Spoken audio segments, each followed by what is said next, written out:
All right. Hello, everyone. Welcome to the Hoosier Scam Report. It's so good to have you with us today. This is our inaugural Hoosier Scam Report. This is AARP Indiana's new bi-monthly virtual series where we are bringing you the latest fraud and scam alerts across Indiana and beyond. This session is designed to review AARP's fraud fighting tools, and we're going to introduce you to an expert speaker on a particular topic who will share smart, practical ways to protect your money, identity, and family. Plus, we're going to have time for your questions. So while this information is available online, you could go to AARP's Fraud Watch Network website and be able to explore a lot of this information. We're hoping to bring you a curated and digestible experience to equip you with everything you need to avoid becoming a victim of fraud. Today, we're talking about romance scams. As many of you are aware, February 14th is Valentine's Day, which makes this an opportune time to talk about this type of scam, romance scams. While love is something that we should celebrate in life, I think we can all agree on that. Although some bad actors will exploit these human feelings for financial gain. Hopefully you will learn something today that you can apply to your life, maybe share with your family, friends, your networks. And if you enjoyed today's session, please, we encourage you to join us again for our April 1st session. That's going to be themed with April Fool's Day. And we want to make sure you do not get fooled by the scammers. So with all of that, thank you again for joining us. And I'm going to kick things over to Emily to run through what's in store for today's session. Yeah, thanks, Addison. So as you can see on this slide, we're going to preview a few handy resources from the AARP's Fraud Watch Network, and then we're going to kick things over to our guest speaker today, Liz, who is going to take us through the main event. Liz is going to be talking us through all of the most up-to-date information on what to watch out for when it comes to romance scams. So we encourage you to please have your pens and papers ready so that you can take notes if you wish to do so.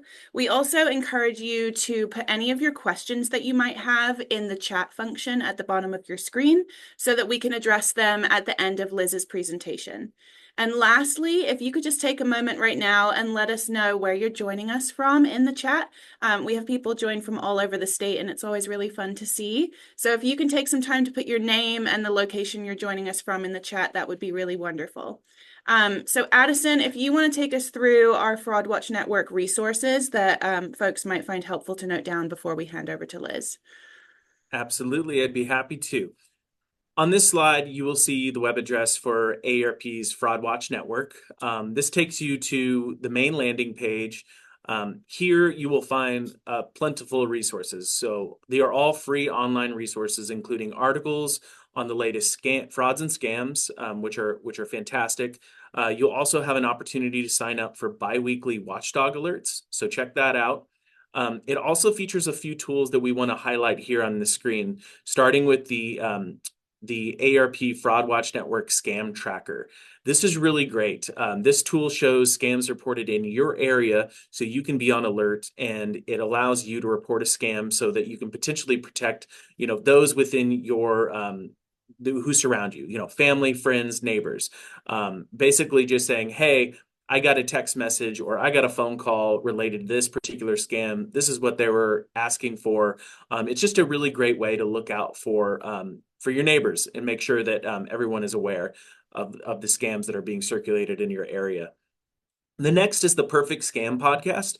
This tells stories of real people who have found themselves to be the victim of a scam, and there's some great lessons in there that you can learn from those experiences. And then lastly, there's the Fraud Watch Network helpline that can be used to report suspected scams by calling the number that's available on the slide. So feel free to take a screenshot or write it down on that notepad that Emily reminded you to bring with you today. And with that, I will hand things back to Emily to introduce our special guest speaker, and we'll get on with the main event. You're muted, Emily. Sorry. Thank you. I'm going to introduce Liz, who is a senior advisor on AARP's Fraud Prevention Programs team. In this role, she works with internal and external partners to empower consumers to spot scams and fraud. She also manages the AARP Fraud Victim Support Group, which provides fraud victims with a safe space to heal from the emotional impact of fraud victimization. Liz previously focused on fraud awareness and other consumer issues as a member of AARP's program design and financial resilience team. And prior to that, and prior to joining AARP, in 2011, she spent 7 years as the Employee Benefit Research Institute, EBRI, and American Savings Education Council, ASEC, where she worked on retirement, savings, and education programs. Liz has her bachelor's from American University and her master's from the University College in London. And with that, I'm going to hand over to you, Liz, and stop sharing my screen. And thank you for being here. Thank you so much, Emily and Addison, for having me. Let me go ahead and share my screen. And I apologize for any background noise. The hazards of working from home. I just had to text my husband and say, close your office door.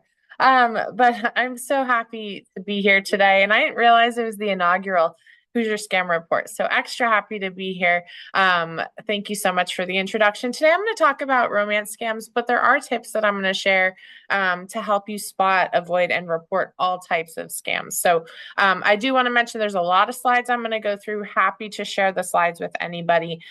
So you can reach out to Indiana or feel free to contact us at the Fraud Watch Network and I can share them. So just to dive into build on what Addison was sharing about the Fraud Watch Network. In case you're not familiar with us, all 53 AARP state offices focus on fraud, and fraud's actually been an issue area that AARP has focused on throughout its entire duration. And so the goal of the Fraud Watch Network, we want to empower consumers to spot scams and fraud and provide support if victimization occurs. This is at the local, state, and national level. And we appreciate the partnership that we have with AARP Indiana. Building on the resources that were shared, please check out aarp.org/fraudwatchnetwork. It has all of our fraud prevention resources. And on the prevention side of the house, we connect with consumers through a wide array of communications channels and outreach methods. So we've got dozens of tip sheets and videos on our website. As Addison mentioned, we have our scam tracking map. You can sign up for biweekly watchdog alerts that provide updates on the latest scams. As he said, also, we have an award-winning podcast called The Perfect Scam. There's always content in AARP, the bulletin, and the magazine. So please check that out if you haven't already done so. And then we're involved in webinars, telephone town halls, and of course, we work closely with AARP state offices like Indiana to carry all of our fraud prevention messaging into the community through community events, like today's, and through partnerships. So thank you again, Addison and Emily. On the other side of the house, we have the Fraud Victim Support Team. We have the AARP Fraud Watch Network helpline, 877-908-3360. It's a resource for anybody. And I should mention all of our resources are free to anybody of any age, and you don't need to be an AARP member in order to access them. So this especially includes the helpline. You can call the helpline if you suspect fraud and want a second opinion, or maybe you or your loved one have fallen victim to a scam and need help figuring out what to do next. So again, 877-908-3360. Our trained staff and volunteers are available from 8 a.m. to 8 p.m. Eastern Time. And in addition to the helpline, we do have the AARP Fraud Victim Support Group. We offer 1-hour free virtual support group sessions through Zoom because often the emotional impact of fraud is even more devastating than the financial toll. And so these Zoom sessions allow you to connect with others who are experiencing the same thing you are. And we want to help you along your healing journey and support you. We want to empower you and provide you with a safe space to talk about what you're going through or what your loved one's going through. And we want you or your loved one to realize that they're not alone. You're not alone. We're here to support you. And most importantly, a crime was committed against you. And it's not your fault or their fault, but it is the criminal's fault. And that is where the blame belongs. So I encourage you to check out aarp.org/fraud support to learn more about our support group program. We currently offer 9 sessions a week. And again, everything's free. So as we ease into the topic of romance scams, first I'm going to touch on the impact of fraud on older adults. How much fraud is out there? The reality is we don't know how much money is stolen each year through fraud. Fraud is so severely underreported, and shame and embarrassment are a huge reason why. Also problematic is the lack of centralized reporting. And when we do see the reports that are out there, there's a big difference between sources. So in 2024, the Federal Trade Commission reported that there was $12.5 billion stolen by fraud criminals. And that's just what was reported. But that same year, the FBI saw $16.6 billion just in cybercrime, which was an increase of 33% from the year before. And we're still waiting on the 2025 numbers from both the FTC and IC3, which is why I'm sharing 2024 numbers. And then if you look at an FTC's report that they submitted to Congress in October of 2024, and then in 2025 as well, they actually applied their estimate of fraud underreporting. And they think that in reality, it wasn't $12.5 billion that was stolen by fraud criminals through fraud in 2024. In reality, it was actually more like $195 billion. And when you break that down to look at the impact on older adults, they think about $61.5 billion is just in elder fraud. The numbers are huge. They're hard to grasp. And we need to understand that this problem is so much bigger than what is being reported and that what people are generally used to talking about. And through our own consumer outreach, through our own research, we believe most people think that scams only happen to older adults. But FTC data finds that in reality, younger people report losing money to fraud more often than older adults. But when adults age 70 and older experience a loss, the amount is significantly higher. Why? It's where the money is. It's that simple. Even if an older adult doesn't consider themselves wealthy, maybe they have a home, and home ownership is a form of wealth, and that makes them a target for criminals. It's about more than just finances too. Many adults were raised with a deep respect for authority, and so scammers target older adults because of the money and because scammers are exploiting that deep respect. Loneliness and social isolation can also play a role, especially if you don't have somebody to talk through things with. And I do want to mention cognitive decline can sometimes be a factor, but it's not always the case. Because if it was just about cognitive decline, what would explain why younger adults report being victimized so much more frequently? So let's talk about romance scams. I do want to mention too, though I am focusing on romance scams, it can be expanded to broader relationship scams as well. But for this purpose, I'll talk just about romance scams. Romance scams actually were the 3rd most frequently reported scam to the AARP Fraud Watch Network helpline last year, which is crazy because I don't even think it had cracked the top 5 most frequently reported to our helpline before that. In addition to that, nearly 60,000 people reported romance scams to the Federal Trade Commission in 2024. And romance scams are considered a subcategory of imposter scams. And in that category, victims reported losing $2.95 billion in 2024 in imposter scams. And again, that's just what was reported. It's a huge problem, and it's supported by research that and survey that AARP actually just released yesterday. So the survey found that romance scams are affecting many adults, and it is a growing and urgent issue. And I can tell you, calls to our helpline so far this year, a huge surge in romance scams, especially after the holidays. What our survey found was nearly 1 in 10 adults, age 50 plus, have been targeted by an online romantic connection who asked them for money or pushed a cryptocurrency investment. So that's more than 11 million older adults who are at risk. Additionally, adults aged 50 to 64 are especially targeted, experiencing these solicitations at more than double the rate of those age 65 plus, 13% versus 5%. And finally, 16% of adults 50 plus say that they or somebody they know has had money stolen from them through a romance scam.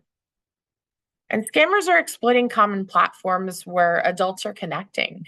Among those targeted, the survey found that 63% met the scammer on a dating app and 42% on social media. And these are spaces where many older adults now build relationships.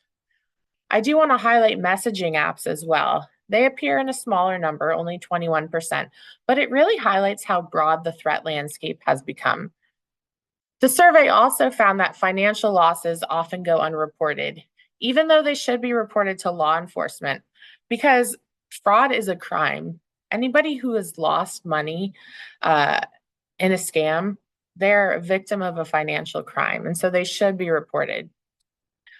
Romance and relationship scams can happen to anybody of any age, even if the older adult isn't seeking out companionship or love, and even if they aren't on dating platforms. What we've seen in calls to our helpline and in attendees to our support group is there are a lot of married folks who have experienced fraud, who, the scammer had reached out to them, forming a connection. It didn't start off as romantic or anything like that, but it eventually turned that way as the scammers seek to gain their trust. So really want to stress that it can happen to anybody. Let's talk about how we can spot relationship and romance scams. First of all, romance scams are absolutely devastating. What makes them different from other scams is that instead of an urgent demand for immediate payment, the criminal moves slowly. They communicate many times, sometimes over a span of weeks or months, because they want to gain the victim's trust and they want to make an emotional connection. Then the request will come, an urgent request for money or an investment suggestion. Unfortunately, when the scam is revealed, victims are financially and emotionally devastated. And on top of that, they're mourning the love that they thought that they had had. They thought it was true love. So there's that additional layer of heartbreak. We always say, if you can spot a scam, you can stop a scam. So let's talk about how you can spot romance scams. Here's some examples of red flags. First of all, you receive a wrong number text message. If you reply, maybe you'll find yourself in conversation with them, and eventually they earn your trust and it turns into a relationship. This is unfortunately something we've seen all too frequently, especially lately. A second red flag is that they want to talk to you directly. If you met on a dating site or a social media platform, they want to leave that platform and instead use personal email, instant messaging, apps like WhatsApp, or other messaging platforms to communicate. Why do they want to do this? Well, they want you off of those dating websites. They want you off of those social media sites because those companies have the ability to identify and block the scammers. A third red flag is that they live far away. There's always some excuse for why you can't meet in person yet. Maybe they say they live in another part of the country. Maybe they say they're abroad for business, or they're in the military and are deployed overseas, or maybe they're doing charity work, or they're working for the UN, or some type of excuse like that. There's always some reason why they can't meet up. A fourth is that they're constantly in contact with you. They love bomb you, they lavish you with attention. They text you at all hours and promise that you're going to build a life together. Some more red flags. You make plans to meet, but something always comes up and they cancel. Suddenly there's a traumatic event. Maybe they had a business deal gone sour. There's some sort of other last minute crisis. We've heard it all. If you go to our website, aarp.org/Fraud Watch Network, you'll hear true stories of crimes that have been committed against folks. One example of a romance scam, the scammer said that they had been detained by the police and that they needed to be bailed out of jail. Another person, missed their flight. The excuses go on and on and on. And then there comes the request for money. They need money for an emergency. Suddenly, your online companion has a medical issue, a legal crisis, a business disaster. They need cash fast, and you are the only one who can help them, or so they say. And last, perhaps they have an investment opportunity. Maybe they have a relative, like an uncle, who's done well investing in cryptocurrency, and they really want you to benefit from the knowledge. These are all red flags that indicate a romance scam. I want to play a short clip from an episode of AARP's newest YouTube series. It's called Fraud Wars. This clip features Jackie Crenshaw. She is a fraud survivor who had nearly $1 million stolen from her in a cryptocurrency romance scam. In the clip, she's going to detail the scammer's actions, and you're going to recognize a number of the red flags that I just talked about. Let's listen to Jackie. We began to communicate. He was like, "Oh, I really like you." He was pretty insistent about how much he cared for me so soon.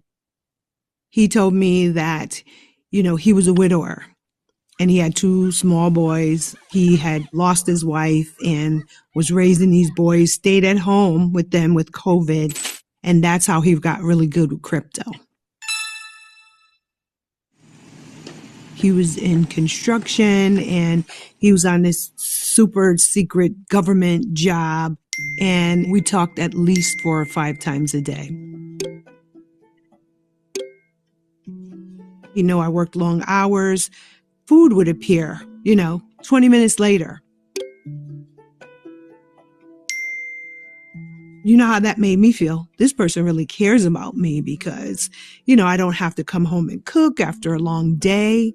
And there were trinkets and pillows, and there's a necklace with my picture on one side and his on the other. He went to great lengths to gain my trust and get my guard down. I started to think of this is someone who I could spend my life with. And that's how he also, planned it as we were planning this life together. That was part of the trust. And then came the talk of investment. Not pushy at first, just kind of, did you know about it? I think that was 2 months after. That was when I first went and borrowed $40,000 from my 401k. There were several holidays that passed by that we were supposed to meet. Every time there was an excuse, got to get this project done, and is not able to get away. We appreciate Jackie and other fraud survivors are so brave in sharing what they've experienced, especially as they're healing from the trauma stemming from these crimes that were committed against them. So I encourage you to go to aarp.org/fraud wars to watch the full episode. And while you're there, check out all the other episodes there. There's also one featuring Mary Ellen, who is an Indiana resident. So please do check that out. Jackie is absolutely incredible. I do want to talk about AI just for a second because scammers are leveraging AI as they target consumers. So from voice cloning, they're animating still images, they're creating fake videos, they're writing grammatically perfect text messages and emails, they're creating new and fake websites in an instant. And we have seen an increase in AI-related scams reported to our helpline and in our support group sessions. For example, one of our support group attendees was the victim of an online romance scam, and the scammer used AI to video chat with her and to continue to build that trust. And speaking of AI, on Friday, the latest episode of The Perfect Scam was posted to our website. Again, aarp.org/theperfectscam. I encourage you to check out that latest episode. It focuses on an AI-powered romance scam. You're probably wondering, why are scams successful? It's so exhausting to try and remember all the scams that are out there, all the red flags to spot them. So one of the things we're doing at AARP is we want to focus on why scams succeed and figure out how we can train our brains to respond so that we can hopefully spot and stop them, no matter the scam type. So first of all, most scams today are carried out by sophisticated transnational criminal organizations. They have office buildings, employees, lead lists, scripts, you name it. Many of them are based overseas, but they have people in the US who are aiding and abetting their crimes. It's no longer just some guy in their parents' basement making calls and lurking online. Excuse me. These criminals know if they can get their target into a heightened emotional state, whether it's fear, excitement, love, then they have a really good chance of succeeding. It's what scammers themselves refer to as getting their targets under the ether. Because once we're in that heightened emotional state, once we're under the ether, it is so hard to access logical thinking. We've heard so many victims say after the fact that they felt like they were under some sort of spell and they just did what the person told them to do, and it was as if they couldn't stop. And this approach plays out regardless of how the scammers are targeting us, how they're seeking to contact us, whether it's by phone, email, text, social media, or even in person. In brain science, this is known as the amygdala hijack. The amygdala is the part of our brain where we process our emotions. So in the amygdala hijack, our brain skips right over the part of our brain where the logical thinking happens. And it's important to understand this is how our brains function when we react with high emotion. And we think maybe 80% of all scams start with 3 common elements. You get an unexpected communication that gets you into a heightened emotional state, and it involves urgency. And that urgent request likely includes a request for payment via an unconventional payment method. Maybe it's cryptocurrency, peer-to-peer payment app, wire transfer, gift cards, gold bars, or even cash. So yes, we're talking about romance scams here, but we're now focusing on how you can spot the other scams too. So instead of trying to learn every scam and every red flag and remember them and keep updated on how they evolve, let's train our brains to know that most scams have these 3 things in common. Again, unexpected communication that gets you into a heightened emotional state, and it involves urgency. And combined, these elements form a trigger for a safe response. Let's think back to when we were kids. When we were kids, most of us probably learned in school that if our clothing caught fire, which in this case is the trigger, our response should be to stop, drop, and roll. So the safe response for scams is something that we're calling the active pause. It is a deliberate act that allows us to move away from an emotional response and instead engage with logic. And so we want you to pause, reflect, and protect. With the active pause, we can reflect on what we might know about the situation confronting us. Is this something I've heard about before? Does this scenario make sense? Is there some way I can verify the communication? Ultimately, the active pause can help us recognize the scam and protect our money and our sensitive information. Again, know the triggers, know the response. To pause, reflect, and protect. We combined all of that into our latest video demonstrating it in action. Let's take a look. Hello? Hi there. This is Regional Power and Utility. We're calling you about an outstanding balance. I thought I paid that. You're scheduled for immediate shutoff unless it's resolved today. But I can help you make a payment right now. Not today. Nice try. Spot the red flags so you can protect yourself from fraud with the AARP Fraud Watch Network. I mentioned before, we like to say if you can spot a scam, you can stop a scam. So let's talk about how we can stop a scam. The best way to avoid getting involved with a romance scammer is to protect yourself and harden the target. And these are all tips that you can share with your loved ones as well. Keep those lines of communication open. So here's some tips for how you can protect yourself from scam. For example, be careful not to overshare online, and also make sure that your social media accounts are set to private. So strangers can't find out any of your personal information, because what they'll do if they can see your personal information, maybe they see that you have a dog and you're a pet lover, or maybe you love the beach, or maybe you go to church, this or that. They're going to try and say that you have those things in common and target you that way. Second tip is don't send money. Don't send money by mail, wire transfer, peer-to-peer payment app, or put money on a gift card, or give cash or gold bars to somebody who you've never met or have only had an online or phone-only relationship with. The third is so important as well. Block scammers' communications. Set up filters in your email and use spam blocking programs for text messages and calls, and avoid answering unknown phone numbers. And you'll also want to discuss new love interests with family and friends. This is applicable to new friendships too. Talk to somebody you trust to get an outside perspective. It's particularly true if the person in question asks you to keep the relationship a secret. That is a huge red flag. If you are told by the person you're communicating with that you should tell nobody, that it needs to be kept a secret, it is a scam, full stop. And finally, investigate suitors. Do a reverse image search. If the same person or if the same picture shows up elsewhere with a different name attached, a scammer may have stolen it.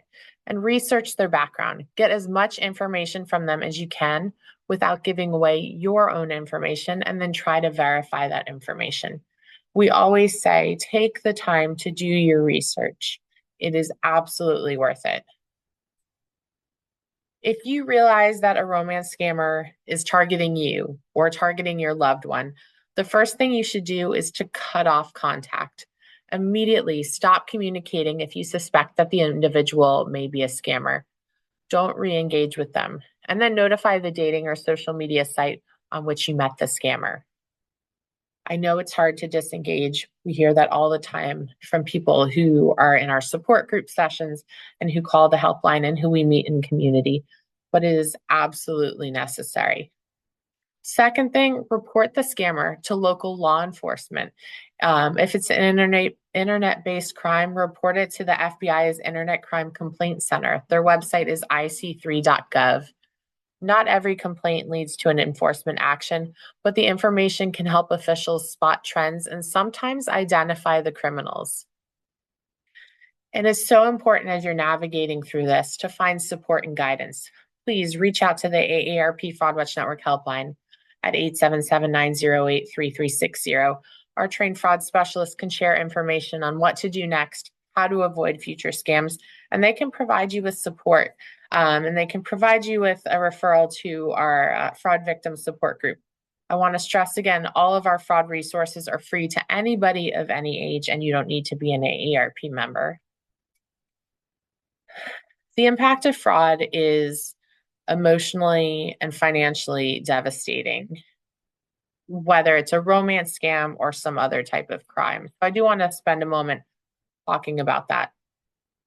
First, the financial losses. It can result in greater reliance on credit cards. It can lead to debt, impact the victim's credit score, and to make it more difficult for them to obtain loans, mortgages, or even rent an apartment.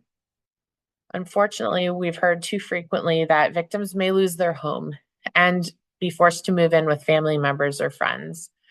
Maybe they become reliant on social safety nets, and that can create a strain on community resources. Victims have unfortunately also reported that where their retirement accounts have been drained by criminals, it's affected their Social Security benefits, because retirement account withdrawals can actually result in higher income brackets and greater taxes on both their lost retirement funds and their benefits. That's what happened to Jackie Crenshaw, who you saw in the video clip. That's what's happening to Mary Ellen, who you'll see in the video clip if you go to the Fraud Wars page. It's unfortunately re-victimizing victims. And then the emotional impact. There are serious emotional ramifications of fraud, especially romance scams. They are the most devastating.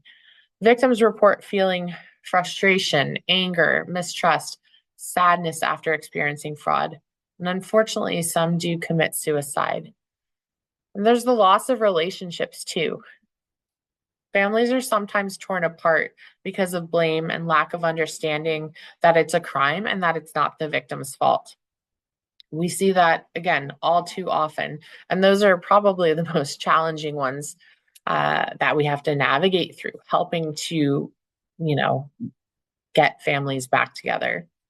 I do want to mention, according to a FINRA Investor Education Foundation study, 2/3 of fraud victims reported experiencing at least one non-financial cost of fraud to a serious degree.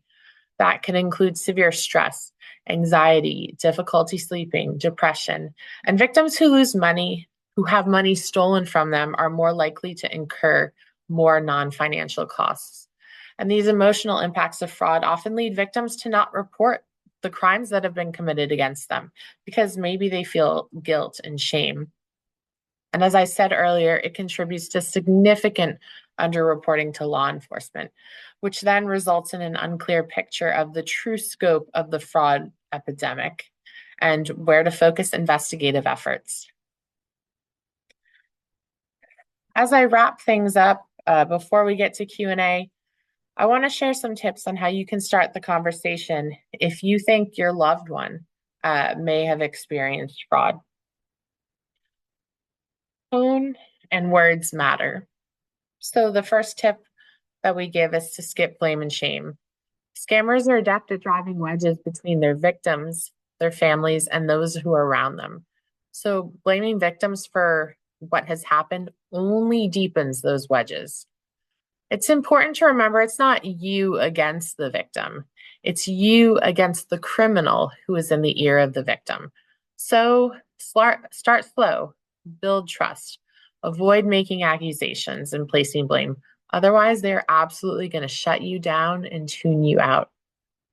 Listen with compassion and ask questions. It's a great way to start the conversation. Express genuine interest in the victim's life. Initially, just to gather information and build trust, but eventually the questions can become more pointed and probing, and you want the victim to tell you the facts from their perspective, and then you can highlight the things that don't add up. Hopefully, then they'll begin to ask themselves those same questions. What you want to do is plant seeds of doubt that ideally will help them come to their own conclusion about the fraud and quickly realize that it's a scam. And then find the root of the problem. Victims often have some really intense unmet needs that the scammer is tapping into. Maybe it's a financial need. Maybe it's wanting to be loved, like with romance scams, or maybe they're looking for something to hope for. And finally, help with reporting and next steps. And if needed, bring in other people. Maybe it's a favorite relative, a trusted professional, and be proactive. The best way to protect somebody from a scam is to help them avoid it in the first place. As I said, how you start the conversation with them, how you treat them, and your tone, it all matters. If you're unsure of how to start this discussion, call the helpline, 877-908-3360. Our staff and volunteers are happy to help you figure that out. There is a website I wanted to mention, aarp.org/saythis. It talks more about victim blaming. It can come from strangers, friends, or family. It might be overt, or maybe it's subconscious and unintentional. But victim blaming, the bottom line is it adds to the emotional burden of the victim. It's so important to blame the criminals and not the people who are hurt by fraud. So again, I encourage you to go to aarp.org/saythis. It dives more into the topic of victim blame and shame, and there's some really impactful videos there too. As I close things out, I want to let Jackie get the last word about the impact of fraud. I just had like a lump in my throat, a gut punch that, when the realization that this was all gone, it was shock. It is emotional. And I guess people expect me to, I don't know, you want to throw things, but it's internalized because I feel like sitting in this chair in front of you is going to get more exposure for people, because we know most people are so embarrassed. You're going to live another day and you're going to move on and you're going to go forward. I hope to only go forward. And again, just keep telling myself I am a victim. I did nothing wrong. Jackie did nothing wrong. Lori did nothing wrong. Jane did nothing wrong. Everybody we meet who's out there sharing their stories, especially about their experience with romance scams, none of them did anything wrong. And we appreciate their willingness to go out there and share their stories to help others avoid falling victim. Support is available. Again, aarp.org/Fraud Watch Network. If you take a picture of any slides today, I want you to take a picture of the next two. Again, the phone number for our victim support resources, the helpline. And please, if your loved one have experienced fraud, we welcome you to our fraud victim support group, aarp.org/fraud support. And if you want, you can scan the QR code on the screen. It'll save the Fraud Watch Network helpline phone number to your phone. That way it's there if you need it.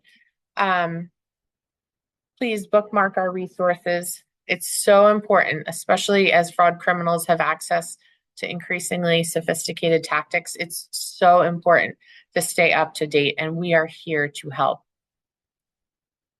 3 reminders as we close out our discussion on romance scams and how to spot scams in general. First of all, remember, fraud's not the victim's fault. It's the criminal's fault, and that is where the blame belongs, on the criminal. And our words and our tone matter. Second, remember the key indicators of a scam. If you get an unexpected communication that gets you into a heightened emotional state, like love, and it involves urgency, it is a scam. So the best way to respond is to pause, reflect, and protect. And finally, research has shown if you know about a particular scam, you are 80% less likely to fall victim. And if you do fall victim, you are 40% less likely to lose money. So please share this information with those you know, because you never know when you might need it. With that, I am going to stop sharing and turn it back over to Emily and Addison.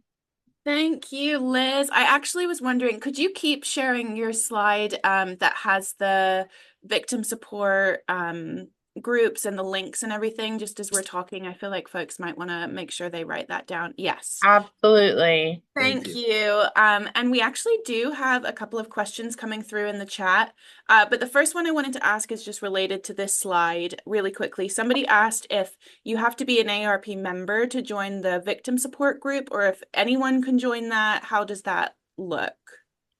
Anybody can join it. So if you go to aarp.org/fraud support, there's going to be a button at the bottom of the page, and there you can click the button that'll take you to Hey Peers, which is the platform we host our support group sessions on. You just need to create an account there, which is free, answer a couple of questions about your fraud experience, and whether you are there as a fraud victim or somebody supporting, if you're there supporting a loved one who's experienced fraud, and then you'll be able to register for our support group. Okay, perfect. Thank you. So what we'll do, I'm going to get to some of these questions that we have here in the chat, as we do have a couple minutes. But if anybody else has any more questions, please do drop them into the chat function at the bottom of your screen. Or if you're feeling brave and want to raise your hand, I can take you off of mute and allow you to ask your question to Liz as well. But we'll get to this first one from Lana that says, how does AARP handle cases where older adults know that they are being scammed, but will still keep communication and sending money due to isolation or loneliness? I work for Senior Medicare Patrol, and this is something that I've heard of happening in the past. That's a great question, and thank you so much for all the work you're doing. Senior Medicare Patrol is such an important resource in the community. So the best thing I can suggest is to call our helpline, to talk to somebody. They can help walk you through how to get them out from under the ether. But one of the ways that we found particularly helpful in getting folks to get out from that heightened emotional state is to share similar experiences with them. So for example, go to our website, go to the Perfect Scam page, find an episode of the Perfect Scam that is similar to, the situation of your loved one or your client. Try sharing that, share an article, start a discussion like, hey, I heard about blah, blah, blah. Did you hear about that? Anything to get them engaged and to hopefully plant those seeds of doubt. Of course, the support group's another great option too. We do have folks who attend our support groups who are caregivers. Some are professional caregivers, and they're there because they want to learn how they can help their client. And then eventually, maybe their client will join them. And so hearing the perspective of people who have been involved in the scam often helps to navigate through getting out from communicating with the scammer. Great. Thank you, Liz. Yeah, please feel free to continue to put questions in the chat. We have another one here from Sue, just asking, and I think this is in relation to romance scams specifically, if you have any statistics on men versus women who are victims when it comes to this type of fraud. That's a great question. I don't have a statistic in front of me. I'm happy to do some research and see if there's one out there. I can tell you, at least from running some of our support group sessions, we tend to have more women participate, but that doesn't mean that women fall victim more frequently. They might just be more willing to join the support group. But fraud affects everybody, whether you're a man or a woman, and romance scams are no exception. Absolutely. Awesome. And then we just had one more question that I wanted to run by you, and then we're going to close out for today because I'm really grateful for your time. But I wondered if you would be able to just go back and repeat what the 3 indicators of a scam were, so that if folks want to make sure they write that down or take a picture of it, that they can do so. Yes, this one. Yes. So putting it on the screen, if you get an unexpected communication that gets you into a heightened emotional state and it involves urgency, and especially if that urgent action involves sending money through an unconventional payment method, it is a scam. So take a picture of this and, pause, reflect, protect, and when in doubt, reach out to AARP, whether it's the Fraud Watch Network or AARP Indiana. Thank you. Awesome. Yeah, thank you so much, Liz. We are so grateful for your expertise, your invaluable insights into not just the latest romance scams and what these scams look like, but just fraud in general, and how we can kind of, our antennas, our internal alarms can sound off when we think that we might be coming in contact with a scam like this. I did want to just give a quick reminder that we shared a lot of great resources today, but the main clearinghouse for a lot of these is the AARP's Fraud Watch Network. So you can go to aarp.org/fraudwatchnetwork to find a lot of these resources. We will be sending out the recording for this presentation, so you'll check for that in your after event message. And then I also am putting a link in the chat for our April 1st event. Remember, we don't want you to become fooled on April Fool's Day, so please join us for that. We're going to be going over some really helpful information and just building on what we've shared today. And as Liz has put, she has reminded us that you can also email us at fwn@aarp.org.